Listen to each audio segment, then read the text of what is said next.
Hey guys, I will be reacting to I didn't protect my mom from that and now it's too late. Okay, let's start. My name is Sam, and I'm 14 years old. I lost both my parents, and I think it was all my fault. From that moment on, I decided that I would never hide anything in my life and not make deals with my conscience. That's why I'm telling you my story. 2 years ago, my life was wonderful. My parents had a great relationship, and they loved me very much. It was like a movie about a perfect family with a big house and a dog named Roger. But our perfect life ended all of a sudden. My father came home from work, looking like someone had died. Dad's company, which he worked for, and where he'd built a career for so long, went bankrupt. This meant that my father was now unemployed. We had some savings, but it was clear that he had to find another job. This upset my father very much, and he was depressed because no new position could bring him as much money as he'd made before. My mother and I supported him as best we could. Even Roger tried to cheer my dad up. A couple of months later, we had to sell our house and move to a smaller and cheaper apartment. It was the final blow for my dad, and he completely dropped his hands and started drinking. As time went on, things got worse and worse. My mother worked literally 24/7, and my dad was constantly spending money on alcohol. One day, my mum's patience ran out, and my parents had a big argument. Oh, I remember hearing it all, and how scared I was. Dad was already drunk that night, and my mum's accusations made him very angry. He was furious and started yelling like never before. Then he got up abruptly and walked in the direction of my mother. I thought he was going to do something terrible. I just closed my eyes in fear. But then I heard a loud bark. Roger barked and growled at my father and defended my mum. I guess that's when my dad realized what he was about to do. He could have hit his own wife. This thought made him cry like a child. It was clear that my father needed help, and thank goodness Dad understood that himself.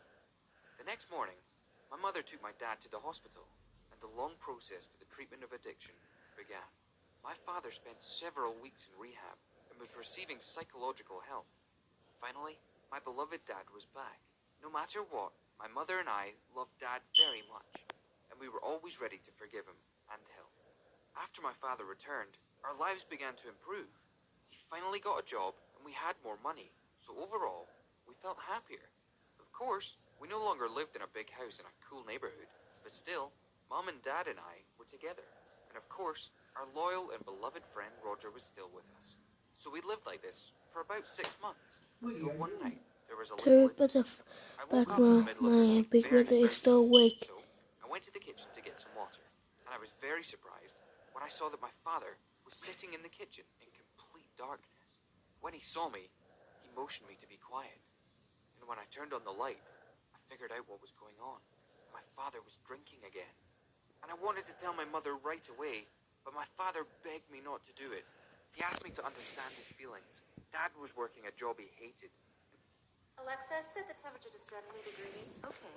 Alexa, set the temperature to 64 degrees. Okay. Alexa. And he kept thinking about the time when he could provide for the whole family, and now he thought he was a loser, and it made him sad. My father said that a couple of drinks helped him to numb the heartache and be ready for a new day at work. And that is how he maintained stability at work and in the family. And if I told Mum, that balance would collapse and our family would get bogged down in fights again. These words touched me, and I agreed to keep the secret for the sake of our family. But after a while, I regretted my decision. My mum was on a business trip, and my dad and I were supposed to meet her in the airport. Her flight was delayed because of the weather, and we had to spend several hours in the waiting area. I was playing on my phone, and I suddenly noticed that my dad wasn't around. I got up and looked around for him, and then I saw Dad on the street. He had a flask in his hand, and he was drinking from it constantly. You don't have to be Sherlock to guess what was inside the flask. I ran to my father and started yelling at him. How could he do this at such a crucial moment? He started making excuses and saying that everything was fine. We would have continued to fight, but suddenly there was an announcement that my mother's flight had arrived, and we went to meet her. I have to say, the joy of meeting my mother overcame all the emotions that I felt while arguing with my dad. Plus, she brought me a gift, so when we got in the car, I was busy unwrapping it, and I'd forgotten that my father was drunk, and that he shouldn't be driving. It was the biggest mistake of my life. We were driving down the highway, and I kept asking my mum a bunch of questions. She was glad to see me too, and she chatted with me. I remember her beautiful smile. Then I remember a loud car horn and a metallic clang. Then I remember the top swapped with the bottom, and I fell on the ceiling of the car. It was all like a slideshow, and then I passed out. There was total darkness. I didn't know if it was a dream or reality, but I heard screams and sirens. Then all the sounds faded away, as if someone had just muted the radio. And just a second later, I saw a very bright light that literally blinded me. No, it wasn't that light at the end of the tunnel. It was a hospital lamp. I was lying in the ward, with my arm bandaged. When I looked around, I saw my father. He was sitting in the chair next to my bed crying. I wanted to calm him down and tell him I was okay. But as it turned out, it wasn't about me. Through tears, Dad told me that my mother was gone. At the same moment, I was just washed away by a river of feelings, and I began to scream and cry. My pain was inconsolable, and there was nothing I could do about it. It was the worst day of my life. As I learned later, the accident wasn't my father's fault. Someone fell asleep at the wheel and flew into the oncoming lane. But my father could easily have avoided the accident if he hadn't been under the influence of alcohol, and his reaction time wasn't slowed down. But that didn't change anything. Mom died. And that might not have happened if I told her that my father was drinking again. Then we wouldn't have gotten in the damn car and had an accident. So I blamed myself for what had happened.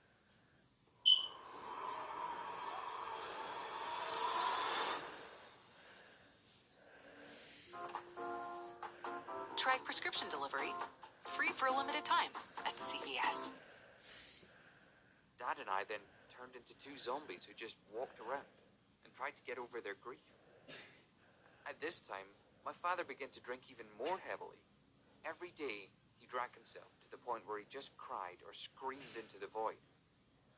One night, I was in my room, trying to take my mind off everything while watching a movie. Suddenly, I heard a loud bark and a cry for my father.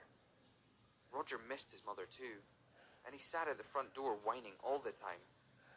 My drunken father was tired of it and wanted to do something about it. Thank God I stepped in and took Roger for a walk before Dad could do something bad. These walks with the dog were my only joy. I had the feeling that only Roger could understand me. I mean, my father was my relative too, and I loved him, but the man who was constantly drunk was not my father. He was out there somewhere, and I couldn't reach him. Sorry, he was It's my been a big long brother. time, but our lives haven't changed. The grief subsided, but it was hard for us to find common language with each other. One day, I caught a moment when my father was sober, and I suggested that we spend the day together as father and son. He agreed, so we took Roger and drove out of town to the lake. We spent a long time there and talked a lot. We both needed it. I even had the hope that my father would give up his bad habit and that we could live normally. On the way home, we decided to stop at the supermarket to go shopping. At one point, my dad said he heard Roger barking, so we left a credit card and went to check on him in the car. I calmly finished shopping and went outside. Roger continued to bark, and in a second, I understood everything. The dog could smell the alcohol. Dad had another drink before I saw him, and he was going to drive drunk again. Roger must have sensed danger and started barking. I started shouting at my father, and it pissed him off. He was yelling and swearing at me. Then he told me to get into the car. Imagine how it looked from the outside. A man is yelling at a child, and a dog is trying to protect him. Unfortunately, some passers-by saw the situation, and one of them called the police, since he thought that something bad could happen. And that's when our troubles just snowballed. When the police arrived, my father changed his behavior and asked me to play along with him and to not tell the police about his alcoholism. But this time, I wasn't going to make that mistake again. I told the officers everything. After that, they turned to social services and began a very unpleasant investigation. After several inspections, they found that my dad had an alcohol addiction and that he couldn't care for his own child. And now, they're looking for guardians for So guys, me. It turns out that I lost my last loved one. I cried when I realized it was the last time I would ever see Roger. He's so far away from me now. Everything happened because of that night I agreed to keep my dad's secret. And this led to the fact that our family was destroyed irretrievably. I'd like to have a second chance and change everything. But that is impossible. And I have to struggle with new difficulties now. thanks for watching, guys. I hope you like it. Subscribe to me if you want to. Leave a comment down below if you like it or not. Thanks for watching. Bye, guys.